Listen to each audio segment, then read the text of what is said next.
Like most people, you certainly have ideas of what you want to do with your life.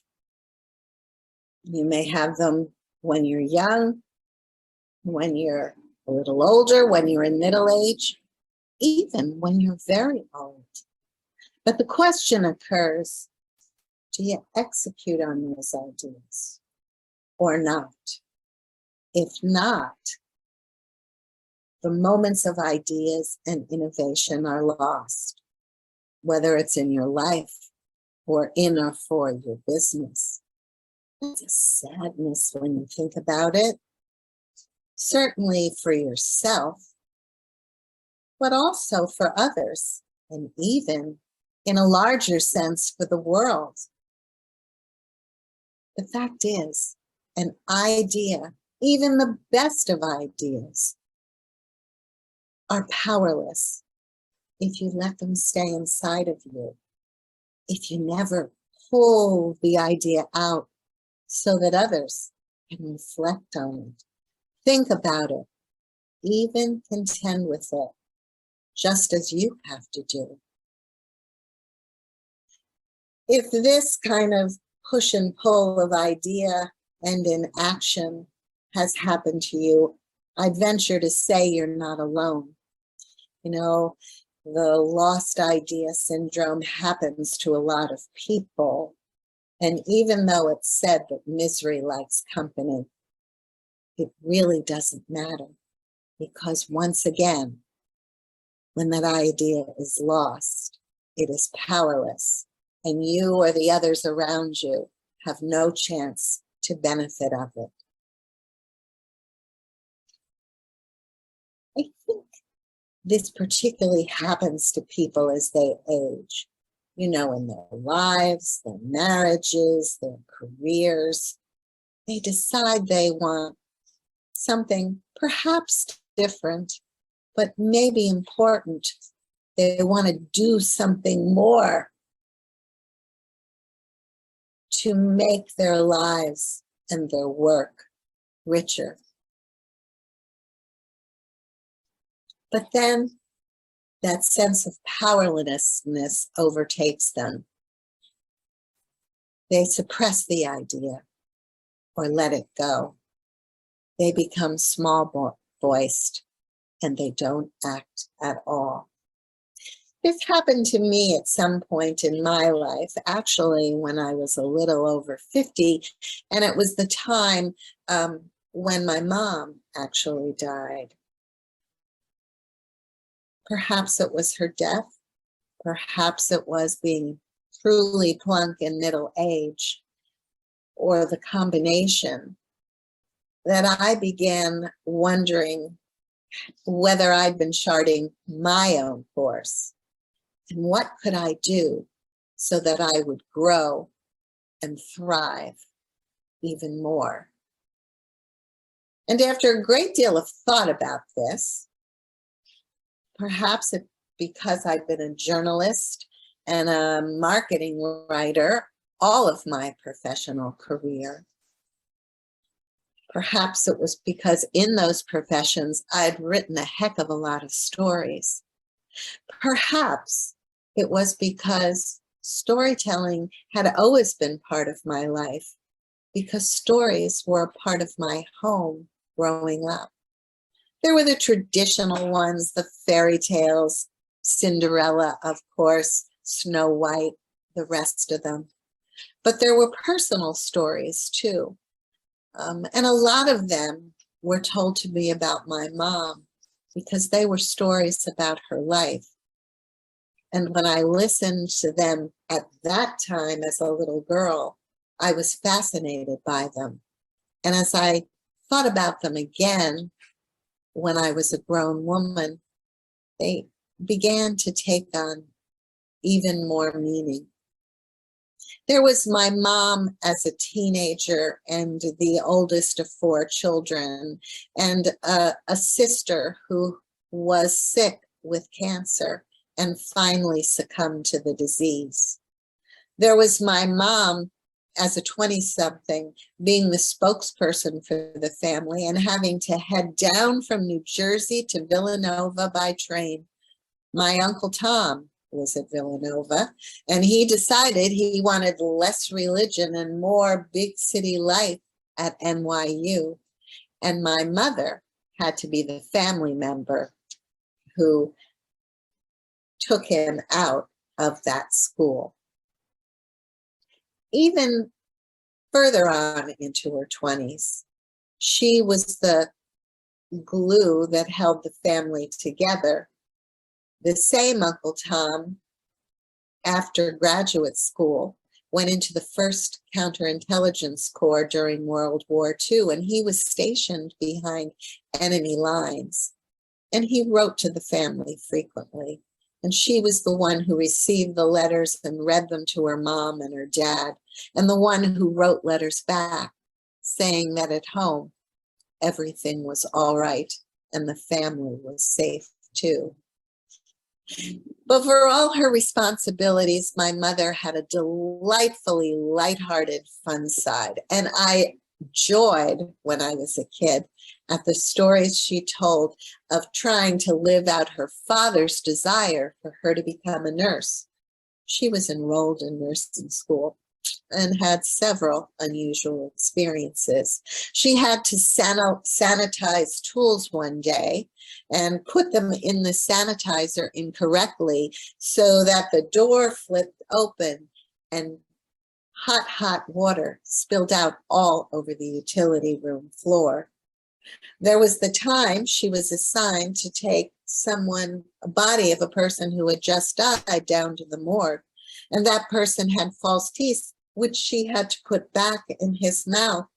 And apparently she didn't do it right, because on the way down to the morgue in the elevator, they sort of snapped shut, and she practically jumped out of her skin. And finally, there was the time, and let's call it the last straw, when she fainted in the operating room. And the head nurse said to her father, "I'm so sorry, but I'm afraid Margaret isn't fit to be a nurse or for our nursing curriculum."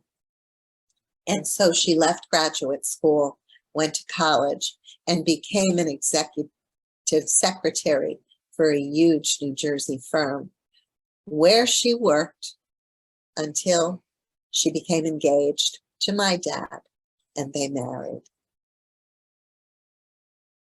Even then, as a little girl, I had the sense that my mom was really quite something. Those stories about her family showed me that she was a trooper and a doer, and the kind of woman who stood up not only to responsibilities, but to challenges. And she, as I said, was funny too. For example, the nursing stories, and even some stories of her school escapades. And above all, I had a sense that she told a good story, and quite frankly, she lived a good story. One that at every step on her journey gave her purpose and meaning. As I got older and was a married woman and mother myself, I watched as my mother created new stories. They really struck a nerve, maybe because I was in that time of my life when I had a lot of decision making to do too. One of the most notable things I saw my mom go through was the sudden death of my father. He was only 58 and she was 54. Then I was with her every step of the way when she was diagnosed with breast cancer at 72, and watched as she managed that disease. Her mastectomy itself, who else would have awakened from surgery, looked down at her chest and asked whether she still had cleavage, or the fact that she wanted nothing to do with reconstruction, so she had several prostheses, and she stored them and would carry them around to our house when she came overnight in a floral, beautiful hat box. The other thing that happened 2 years after my dad passed was that she returned to work at 56. Oh, she said, I have wonderful friends, but most of them are married. And I need something more for myself. So she went back to work, and it marked her late life rebirth of her career, a career that lasted until she retired at 83. Oh, even then, with the tragedies and the difficulties and the work and her diligence, she was still that lighthearted, wonderful woman. She had a radiant smile, a fabulous laugh. She loved people, and they loved her. And if she ever felt blue or disheartened, she was quick to pick up the phone and call a family member or a friend. And on many of those calls, she projected empathy for people who were having their own woes. As a matter of fact, there was a woman younger than my mother who was a neighbor, and that woman very suddenly lost her husband too. She suffered greatly from that death. She was bitter and depressed. And my mother, with her resilience, with her never asking, why did this happen to me, gave her neighbor encouragement. To this day, I will hear from my mother's friend who calls me and says, oh, how I miss your mom. I wish she were here so I could talk to her. Despite her emotional fearlessness, my mother did have a few hang-ups. Most notably was the one where she hated to drive on highways. Can you imagine that each time she approached the toll booth, she would toot her horn? I imagine to let either the toll collector or one of the workers manning the toll booths let them know that she was there. And she loved clothes. She was a real fashionista. She wore beautiful fabrics, beautiful colors, and she always looked so elegant with her silver, white, never dyed hair. Once again, I had the sense of story. It was my mom's story. And even now, as a grown woman, even now, as I think back to them, I really had to learn from those stories. I like to tell them because I hope and I think you might be able to learn something from them too, or have them bring forth a feeling of sameness, something that happened to you in your life, a person who made a difference. So maybe these stories can influence you. Would they show you perhaps that my mom understood that life had its share of curveballs, big ones? And they had been thrown at her sometimes, but she was no slouch. Despite all that, she was never a fickle finger of fate person who succumbed as a victim. She had power over her own life.